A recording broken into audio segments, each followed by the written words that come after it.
ആദ്യം ഒരു 2 വരി, അത് കഴിഞ്ഞിട്ട് നമുക്ക് ഒരു വീഡിയോ, ഒരു ന്യൂസ് കാണാം. മനുഷ്യനാകണം മനുഷ്യനാകണം, ഉയർച്ച താഴ്ചകൾക്കതീതമായ സ്നേഹമേ, നിനക്കു ഞങ്ങൾ പേരിടുന്നതാണു മാർക്കിസം. ആഹാ, എന്തൊരു ഈണമുള്ള വരികൾ, എന്തൊരു അർത്ഥമുള്ള വരികൾ. മനുഷ്യനാകണം മനുഷ്യനാകണമെന്ന് നാഴികക്ക് 40 വട്ടം മുദ്രാവാക്യം മുഴക്കുകയും പാട്ട് പാടുകയും ചെയ്യുന്ന ഒരു രാഷ്ട്രീയ പാർട്ടിയുടെ പൊയ്മുഖം, അതായത് ഇരട്ടത്താപ്പ് നിങ്ങൾക്കൊന്ന് കാണണ്ടേ. ഈ വീഡിയോ ഒന്ന് ആദ്യം കാണാം, ഈ ന്യൂസ്, അതിനുശേഷം പറഞ്ഞുതരാം. ഓട്ടോറിക്ഷ കത്തിച്ചതിനെ തുടർന്ന് CPM-ഉമായി പോരാടിയ ഒരു കണ്ണൂർ സ്വദേശി ചിത്രലേഖയെ പ്രേക്ഷകർ ഓർമ്മിക്കുന്നുണ്ടാവും. ആ ചിത്രലേഖ അന്തരിച്ചു. അർബുദബാധയെ തുടർന്ന് ചികിത്സയിലിരിക്കെയാണ് മരണം. 2005-ലും 2023-ലും ചിത്രലേഖയുടെ ഓട്ടോറിക്ഷയ്ക്ക് തീയിട്ടിരുന്നു. ഈ ചിത്രലേഖയെക്കുറിച്ച് കുറച്ചു പേർക്കെങ്കിലും നിങ്ങളിൽ അറിയാമായിരിക്കാം. അറിയാത്തവർക്ക് വേണ്ടിയാണ് ഇനി പറയുന്നത്. ഇവർ പയ്യന്നൂരിനടുത്തായിരുന്നു താമസം. പയ്യന്നൂരിനടുത്ത് താമസിക്കുന്ന സമയത്ത് കോൺഗ്രസിൽ പ്രവർത്തിച്ചു, കോൺഗ്രസിൻ്റെ ബൂത്തിലിരുന്നു എന്നതിൻ്റെ പേരിൽ ഇവരുടെ ഉപജീവനമായിരുന്ന ഓട്ടോറിക്ഷ കത്തിച്ചു. ജനങ്ങളൊക്കെ ചേർന്ന് സംഭാവന എടുത്ത് ഓട്ടോറിക്ഷ വാങ്ങിക്കൊടുത്തു. അതിനുശേഷം നിരന്തരം അവരെ ഉപദ്രവിച്ചുകൊണ്ടിരുന്നു. അവിടെ ജീവിക്കാൻ പറ്റാത്തൊരവസ്ഥ വന്ന സമയത്ത് അവർ ജീവനും കൊണ്ട് കണ്ണൂരിനടുത്തേക്ക് മാറി. ഇവർക്ക് അവിടെ സ്വന്തമായി വീടുണ്ടായിരുന്നില്ല. അങ്ങനെ സ്വന്തമായി വീട് വെക്കാൻ സ്ഥലത്തിന് വേണ്ടി ഗവൺമെൻറ്റിലേക്ക്, പിന്നോക്ക വിഭാഗക്കാരായിരുന്ന ഇവർ ഗവൺമെൻറ്റിലേക്ക് സ്ഥലത്തിന് ആവശ്യപ്പെടുകയും നിരന്തരം പോരാടുകയും ചെയ്തതിൻ്റെ ഫലമായി ഉമ്മൻചാണ്ടി ഗവൺമെൻറ് സ്ഥലമെടുക്കാനും വീട് വെക്കാനും കൂടിയിട്ട് കുറച്ച് പൈസ അനുവദിച്ചു.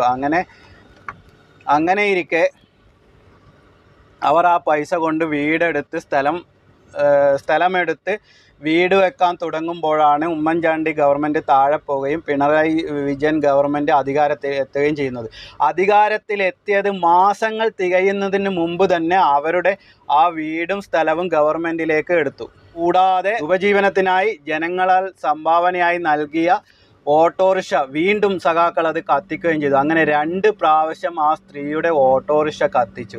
അത് പോരാണ്ട് വീണ്ടും അവിടുന്ന് ഉപദ്രവിക്കാൻ തുടങ്ങി. അങ്ങനെ ഉപദ്രവിച്ചുകൊണ്ടിരിക്കുന്ന സമയത്ത് തന്നെയാണ് നിരന്തരം അവർ CPM-നെതിരെ പോരാടി കേസ് കുലുമാലൊക്കെയായി അവർക്ക് ജീവിക്കാൻ പറ്റാത്ത അവസ്ഥയാവുകയും ചെയ്തു.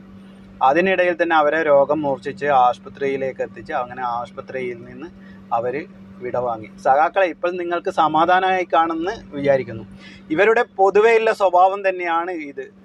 കാരണം ആരെങ്കിലും ഒരാൾക്ക് നന്മ ചെയ്യുക എന്ന് വിചാരിച്ചു കഴിഞ്ഞാൽ, ഒരു വീട് കെട്ടിക്കൊടുക്കുകയോ അല്ലെങ്കിൽ പാവങ്ങളെ സഹായിക്കുകയോ എന്തേലും ചെയ്തിട്ടുണ്ടെങ്കിൽ അത് ഇവർക്കൊരു വിലങ്ങ് തടിയാവും. ഇവരുടെ വളർച്ച, പാർട്ടിയുടെ വളർച്ചയെ തടയും. ആ ചെയ്തു കൊടുത്താൽ ഒരു നേതാവായി മാറുമെന്നോ എന്തെങ്കിലും ഒരു തോന്നൽ ഉണ്ടായിക്കഴിഞ്ഞ് കഴിഞ്ഞാൽ ഇവർ 51, 61 വെട്ടുവെട്ടിക്കൊല്ലും.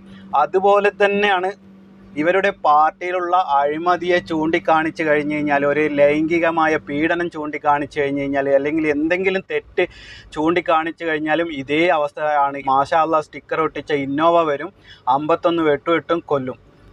ഇത്രയൊക്കെ തരംതാണ ഒരു പാർട്ടി ഈ ഭൂമി മലയാളത്തിൽ അല്ലെങ്കിൽ ഇന്ത്യയിൽ തന്നെ വേറൊന്നുണ്ടോ എന്ന് നിങ്ങൾ ആലോചിക്കണം. എന്നിട്ടും ആ പാർട്ടിക്ക് വേണ്ടിയിട്ട് പണിയെടുക്കുന്ന, ആ പാർട്ടിക്ക് വേണ്ടിയിട്ട് സിന്ദാബാദ് മുഴക്കുന്ന, ആ പാർട്ടിയെ വോട്ട് ചെയ്ത് വീണ്ടും അധികാരത്തിലെത്തുന്ന ഒരു ജനതയുടെ മനസാക്ഷി എങ്ങനെയായിരിക്കും എന്നുള്ളതും കൂടി നമ്മൾ ചിന്തിക്കേണ്ടതാണ്.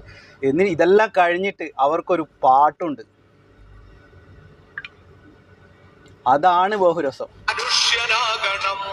മനുഷ്യനാകണം ഉയർച്ച താഴ്ചകൾക്കതീതമായ സ്നേഹമേ, നിനക്കു ഞങ്ങൾ പേരിടുന്നതാണ്. എങ്ങനെയുണ്ട്? പാട്ടും പാർട്ടിയും ഒക്കെ പൊളിയല്ലേ?